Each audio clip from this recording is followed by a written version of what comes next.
All right. We are back here at Song of the Day, coming to you from the Rock Cave. Yes, we are back in the cave. It is Monday morning, and we are going back to 1983. I'm kind of excited for today's topic because if you thought you knew everything about this, you are mistaken, and you're welcome ahead of time. But we're going back to this week in 1983. The number one song in the UK is Bonnie Tyler's Total Eclipse of the Heart. Yes, we're talking about that song.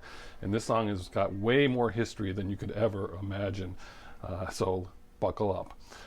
Again, released this week, number one this week in 83, released February 11th, 83 in the UK. It wouldn't be released in the United States until June of that year. So there was a little bit of a gap there. So how did this all come to be? Well, Bonnie Tyler, a Welsh singer. She did have a couple of hits in the 70s. Her biggest hit to date before this record was It's a Heartache, if you all remember that, in the late 70s. I think it was 78, 79.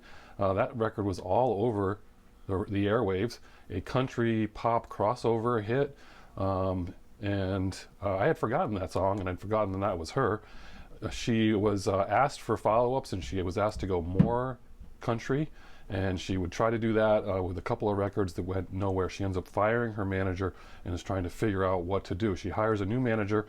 That manager goes and sees Meatloaf in concert and sees Bat Out of Hell live and says, that person who is the producer or arranger of that, that's who we need to mix things up. So this person finds Jim Steinman and hires him for her next record. Now, Jim Steinman, he's the one who you could spend a whole hour talking about. As a matter of fact, 2 hours if you want to. I can't take credit for all this information. You have to go to the Slate podcast and Hit Parade and check that out. It's a two-part series called Turn Around Bright Eyes, Part 1 and Part 2. It's definitely worth your time if you want to check this out even more. But Jim Steinman was and this song goes back to 1969. His senior thesis in 69, he did a rock and roll opera that he wrote the music for, wrote the lyrics, wrote everything for it. It was called The Dream Engine, and they have audio of it actually in this podcast.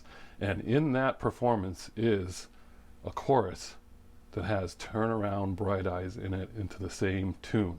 So this is a tune that was hanging around Jim Steinman since 1969.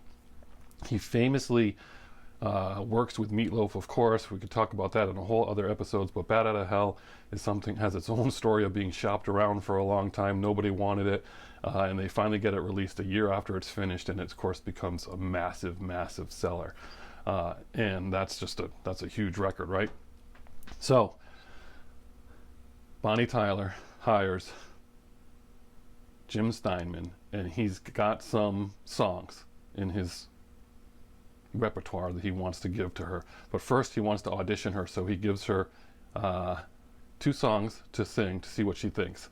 And one is Creedence Clearwater Revival, Have You Ever Seen the Rain? And the other one is a Blue Oyster Cult song, Going Through the Motions, which I had no idea was Blue Oyster Cult, by the way.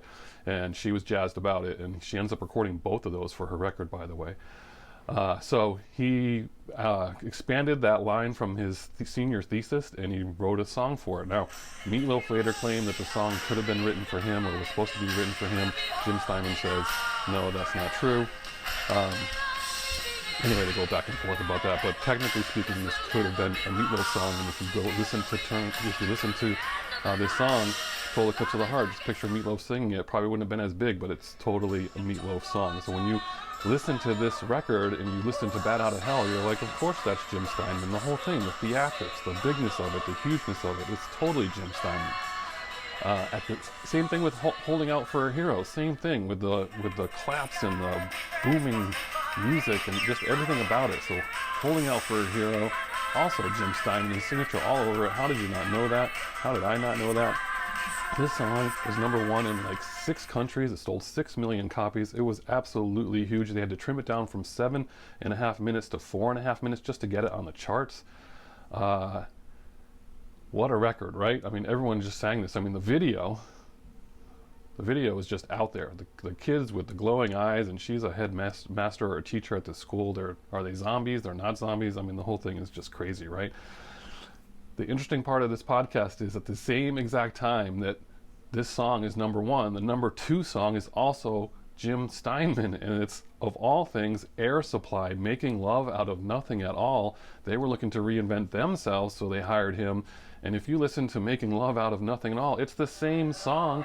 It's the exact same song as Total Eclipse of the Heart. I mean, and it's totally Jim Steinman. I mean, we were just blown away by this. Just like, wow, what? How did you not ever hear this? I mean, play the songs back to back or next to each other, and you're like, it's the same record. Same dude, the same guy had number one and number two hit from totally, completely different artists. It's just crazy. As a matter of fact, he also did that with other artists. He was so hot, he was hired by Barry Manilow to revive his career, and he gave him Read 'Em and Weep, which had already been sung by Meatloaf on a record after Bat Out of Hell that didn't go anywhere.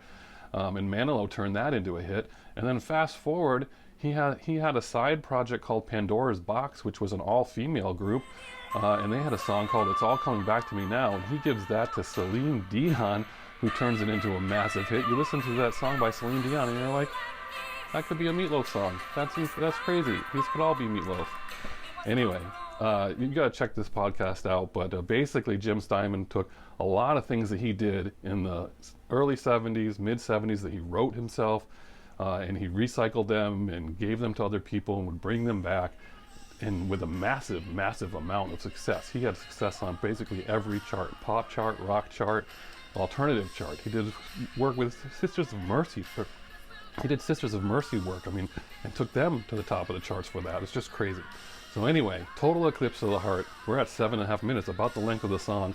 Turn around, Bright Eyes. Anyway, enjoy this one for a Monday. This is a 2-hour podcast about this. If you really want to immerse yourself, check it out. It is worth it. They play all the samples, everything. It's pretty cool. All right, have a great Monday. Looking forward to this week. And as usual, I'll catch you on the flip side.